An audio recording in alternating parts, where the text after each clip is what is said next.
ಇವತ್ತಿಂದ bike taxi ಶುರುವಾಗಿದೆ. ನಿಮ್ಗೆ ಹೇಗೆ ಆರ್ಡರ್ ಸಿಗ್ತಾ ಇದೆ ಆಟೋದವ್ರಿಗೆ? ಸೂಪರ್ ಆಗಿ ಸಿಗ್ತಾ ಇದೆ ಸರ್. ಕೇಳಕ್ ಹೋಗ್ಲೇಬೇಡಿ ನೋಡಿ, ಒಳ್ಳೆ ಡ್ಯೂಟಿಗಳು ಮಾಡ್ತಾ ಇದೀವಿ. ದುಡ್ಡು ಮೇಲೆ ದುಡ್ಡು ಇನ್ಮೇಲೆ ಇನ್ನೇನ್ ಹೇಳೋದು ಸರ್. ಮಾಡೋದೆ ಇವಾಗ ಈಗ ಜಸ್ಟ್ 2 ತಿಂಗಳಿಂದ ಏನೋ ಒಂದ್ ಸ್ವಲ್ಪ ಸ್ವಲ್ಪ ಹೆಂಗೋ ನಡೀತಾ ಇತ್ತು, ಮತ್ತೆ ಸ್ಟಾರ್ಟ್ ಮಾಡಿದೀರ. ನಾನ್ ವಿರೋಧ ಮಾಡ್ತಾ ಇಲ್ಲ, ಈಗ ವಿರೋಧ ಮಾಡಕ್ಕೂ ಆಗಲ್ಲ, ಈ ಕಡೆ ಬಿಡಕ್ಕೂ ಆಗಲ್ಲ. ನಮ್ಗೆ ಆ ತರ ಪರಿಸ್ಥಿತಿ ತಗೊಂಡ್ಬಿಟ್ಟಿದೆ. ಇಲ್ಲ ಒಂದ್ ಕೆಲಸ ನಾನು ನೋಡ್ತೀನಿ, ಸ್ವಲ್ಪ ದಿನ ಆಟೋ ಮಾರಿ ನಾನು 2 ವೀಲರ್ ತಗೊಂಡು ಹೆಂಗೋ ಜೀವನ ಮಾಡ್ತೀನಿ. ಇನ್ನೇನ್ ಮಾಡೋದು ಹೇಳಿ? ಅಯ್ಯೋ ಅಂತ ಇದೀವಿ. ಈ ಸರ್ಕಾರಗಳು ಅದೇನ್ ಸರ್ಕಾರಗಳು ಏನೋ ಯಾವ್ಯಾವ್ದ್ರ ಬಗ್ಗೆನೋ ಮಾತಾಡ್ತವೆ. ಹೊಟ್ಟೆಗೆ ಅನ್ನ ತಿನ್ನೋರಲ್ಲ ಇವರು. ಅಷ್ಟು ಬೇಜಾರಾಗ್ಬಿಟ್ಟಿದೆ ನಮ್ಗೆ ನಿಜವಾಗ್ಲು ಸರ್. ಅದು ಅನ್ಸುತ್ತೆ ನನಗೆ. ಹೆಂಗ್ ಅನ್ಸುತ್ತೆ ಅಂದ್ರೆ, 1000 ರೂಪಾಯಿ ದುಡಿದ್ರೆ 250 ರೂಪಾಯಿ 300 ರೂಪಾಯಿ ಗ್ಯಾಸಿಗೆ ಹೋಗುತ್ತೆ, 100 ರೂಪಾಯಿ 250 ರೂಪಾಯಿ 100 ರೂಪಾಯಿ 150 ರೂಪಾಯಿ ಊಟಕ್ಕೆ ಹೋಗುತ್ತೆ. 400 ರೂಪಾಯಿ 500 ರೂಪಾಯಿನಲ್ಲಿ ಜಂಗ್ ಜೀವನ ಮಾಡ್ತಾ ಹೇಳಿ. ಆ ಲೋಫರ್ ನನ್ನ ಮಕ್ಕಳು ರಾಜಕಾರಣಿಗಳಿಗೆ ಅರ್ಥ ಆಗಲ್ಲ ಇದು. ಅಂತ ಲೋಫರ್ ನನ್ನ ಮಕ್ಕಳು ಇವರು. ಫಸ್ಟ್ ಆಫ್ ಆಲ್ ನಾವು ಓಟ್ ಹಾಕ್ಬೇಕಾದ್ರೆ ನೆಟ್ಟಿಗೆ ಹಾಕ್ಬೇಕು. ಯಾರೋ ಬಂದ ಶರ್ಟ್ ಹಾಕೊಳ್ಳೋ, ಯಾರೋ ಬಂದ ಇಂಥವ್ರಿಗೆಲ್ಲ ಓಟ್ ಹಾಕಿ ಇದಕ್ಕೆ ಈ ಸ್ಥಿತಿ. ಮುಂದೆನೂ ಇದೆ. ಒಂದಂತೂ ಸತ್ಯವಾಗಿ ಹೇಳ್ತೀನಿ ಕೇಳಿ, ಚಡ್ಡಿ 2 ಪೀಸ್ ಹಾಕೋಬೇಕು. ಉಪೇಂದ್ರ ಅವ್ರು ತೋರಿಸಿದ್ರಲ್ಲ, ಆ ಸ್ಥಿತಿ ಬಂದೇ ಬರುತ್ತೆ ನೆಕ್ಸ್ಟ್. ಅದಂತೂ ಗ್ಯಾರಂಟಿ. ಅಷ್ಟು ಬೇಜಾರಾಗ್ಬಿಟ್ಟಿದೆ. ಯಾರಿಗೆ ಏನೇ ಹೇಳೋದು ಅರ್ಥ ಆಗಲ್ಲ. ರಾಜಕೀಯ ಸಿಸ್ಟಮ್ ಇರೋದೇ ಹಂಗೆ. ಎಲ್ಲ ರಾಜಕೀಯದವರೆಲ್ಲ ಬಂದ್ಬಿಟ್ಟು ಮೊಮ್ಮಕ್ಕಳು ಮರಿ ಮಕ್ಕಳು ಎಲ್ಲ ಸ್ಕೂಲು ಎಜುಕೇಶನ್ಸ್ ಎಲ್ಲ ಅವ್ರವ್ರ ಹೆಸರು ಮೇಲೆ. ಗೌರ್ಮೆಂಟ್ ಇಂದ ಸ್ಕೂಲ್ ಅಂತೂ ಉದ್ಧಾರ ಆಗಲ್ಲ, ಆಗಕ್ಕೆ ಇವ್ರಂತೂ ಬಿಡಲ್ಲ. ಯಾರೋ ಒಳ್ಳೆಯವ್ರು ಬಂದು ಇಲ್ಲಪ್ಪ ಪ್ರಾಮಾಣಿಕವಾಗಿರೋ ಓಟ್ ಹಾಕ್ರಿ ಅಂದ್ರೆ ಈ ನಮ್ಮ ಸತ್ಪ್ರಜೆಗಳು ಓಟ್ ಹಾಕಲ್ಲ. ಟೋಟಲಿ ನಿರುದ್ಯೋಗ.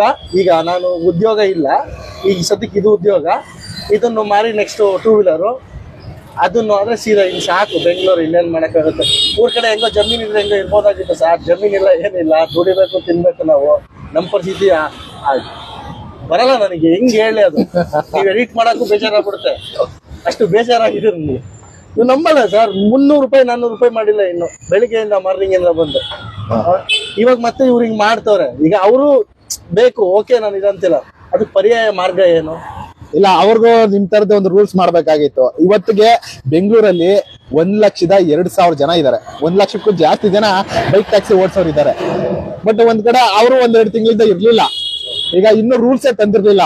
ಅದಕ್ಕೂ ಮುಂಚೆನೆ ಇವತ್ತು ಸಡನ್ ಆಗಿ ಹಿಂಗ್ ಸ್ಟಾರ್ಟ್ ಮಾಡ್ಬಿಟ್ಟು ಇವತ್ತಿಂದ ಆಟೋದವ್ರಿಗೆ ಜಾಸ್ತಿ ಒಂದಷ್ಟು ಆರ್ಡರ್ಗಳು ಬೀಳ್ತಾ ಇಲ್ಲ. ಹಂಗೂ ಸ್ಟಾರ್ಟ್ ಆಯ್ತು. ನಾನು ಬೆಳಿಗ್ಗೆ ಎದ್ದು ಸೋಷಿಯಲ್ ಮೀಡಿಯಾ ಮಧ್ಯಾಹ್ನ ನೋಡಿದ ತಕ್ಷಣನೇ ಏನಿದು ಆರ್ಡರ್ ಇಲ್ಲ ಅಂತ. ಈಗ ನೋಡಿದ್ರೆ ಸಡನ್ಲಿ ನ್ಯೂಸ್ಗಳು ಹಿಂಗೆ. ಏನ್ ಹೇಳೋದು ಹೇಳಿ? ಈಗ ಅವ್ರು ಮಾಡ್ಲಿ, ನಾನು ಹೇಳ್ತೀನಿ. ಈಗ ರಾಮಲಿಂಗಾರೆಡ್ಡಿ ಅವರು ಒಂದು ಆಶ್ವಾಸನೆ ಕೊಟ್ಟಿದ್ರು. ನಾನು ರಾಮಲಿಂಗಾರೆಡ್ಡಿ ಅವ್ರಿಗೆ ಕೇಳ್ತಾ ಇದ್ದೀನಿ ಕ್ವಶನ್. ನಿಮಗೆ ತಾಕತ್ತು ದಮ್ಮು ಅನ್ನೋದೇನಾದ್ರು ಇದ್ರೆ ಒಂದು ಆ್ಯಪ್ ಮಾಡ್ಕೊಡ್ತೀವಿ ಅಂತ ಹೇಳಿದ್ರು ಗೌರ್ಮೆಂಟ್ ಕಡೆಯಿಂದ. ಏನಾಯ್ತು? ಯಾಕೆ ಮಾಡ್ಕೊಡ್ಲಿಲ್ಲ ನೀವು? ಯಾಕೆ ಆಗಲ್ವಾ ನಿಮ್ ಕೈಯಲ್ಲಿ? ಒಂದು ಆ್ಯಪ್ ಮಾಡಿಕೊಟ್ಟು ಒಂದು ಗೌರ್ಮೆಂಟ್ ಇಂದ ಮಾಡ್ಕೊಡಕ್ಕಾಗದ್ರೆ ಎಂತ ಸರ್ಕಾರ ನಡೆಸಿರಿ ನೀವು? ಒಂದು ಪಾರದರ್ಶಕತೆ ಇಲ್ಲ ನಿಮ್ ಗೌರ್ಮೆಂಟ್ಗಳಲ್ಲಿ. ಒಂದು SOP ಇಲ್ಲ, ಒಂದು ART ಇಲ್ಲ. ಅವ್ನು ಆಡಿದ್ದೆ ಆಟ, ಇವನು ಉಳಿದ್ದೆ ಲಗೆ. ಟೋಟಲಿ ಹಿಂಗೆ. ಈ ರಾಜಕಾರಣ ನಮಗಂತೂ ಬೇಸತ್ತು ಹೋಗ್ಬಿಟ್ಟಿದೆ. ಅಷ್ಟು ಅಯ್ಯೋ ಅನ್ಸ್ಬಿಟ್ಟವ್ರೆ ಜನ. ಮುಂದಿನ ದಿನಗಳು ಇನ್ನೇನ್ ಬರ್ತಾ ಇದೆ, ಜನ ರಾಜಕಾರಣಿಗಳನ್ನ ಚಪ್ಪೆಯಿಂದ ಮೆಟ್ಟಲ್ಲಿ ಹೊಡೆಯುವಂತ ಸಂದರ್ಭ ಬರುತ್ತೆ. ಅಂತ ಟೈಮಿಗೆ ರೋಡಲ್ಲಿ ಹೋಗಿ ಸರ್, ಯಾವ ರೋಡಲ್ಲಿ ಹೋಗಿ.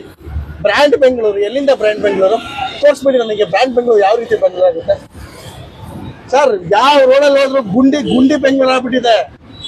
ಮಾತಾಡೋದು ಮಾತ್ರ ಬ್ರ್ಯಾಂಡ್ ಬೆಂಗಳೂರು. ಸರಿ, ಫಸ್ಟ್ ಓಡಾಡಕ್ಕೆ ಒಂದು ರೋಡ್ ಕರೆಕ್ಟಾಗಿ ಅದು ಮಾಡಿಸ್ರಿ. ನೋಡಿ, ನೀವು ಯಾವ್ದಾರ ಯೋಜನೆ ಕೊಟ್ಕೊಳ್ರಿ. ನೀವು ಕೊಟ್ಕೊಂಡಿದ್ದೀರಾ, ನಮ್ಮ ಹತ್ರ ಕೇಳಿದ್ರ? ಜನಗಳ ಹತ್ರ ನೀವು ಬಂದು ನಿಮಗೆ ಯಾವ ತರ ಈ ಯೋಜನೆ ಬೇಕಾ, ಈ ಯೋಜನೆ ಬೇಕಂತ ನಮ್ಮ ಹತ್ರ ಕೇಳಿದ್ರ? ನೀವು ನಮ್ಮ ಹತ್ರ ಕೇಳಲಿಲ್ಲ, ಏನಿಲ್ಲ. ನಿಮಗೆ ಹೆಂಗ್ ಬೇಕೋ ಆ ರೀತಿ ನೀವು ಸ್ಕ್ರಿಪ್ಟ್ ರೆಡಿ ಮಾಡ್ಕೊಂಡ್ರಿ. ನಿಮ್ಗೆ ಯಾವ್ಯಾವ್ದ್ರ ಬಗ್ಗೆ ಯಾವ್ಯಾವ್ದಕ್ಕೆ ಆದಾಯ ನಿಮ್ಗೆ ಹೆಂಗ್ ಬೇಕೋ ಆ ತರ ಮಾಡ್ಕೊಂಡ್ರಿ. ಇವಾಗ ನೋಡಿದ್ರೆ ಅಯ್ಯೋ ಅಂತ ಇದೀವಿ. ನಿಮ್ಮನ್ನ ಓಟ್ ಹಾಕಿ ಕಳ್ಸಿದೀವಲ್ಲ, ನಿಮಗೆ ಹೇಳೋದಲ್ಲ. ನಾವು ಜನಗಳು ಫಸ್ಟ್ ಹೊಡ್ಕೋಬೇಕು ಅಂತ ನಾಲಾಯಕ ಅಧಿಕಾರಿಗಳನ್ನ ಆಯ್ಕೆ ಮಾಡಿರೋರು.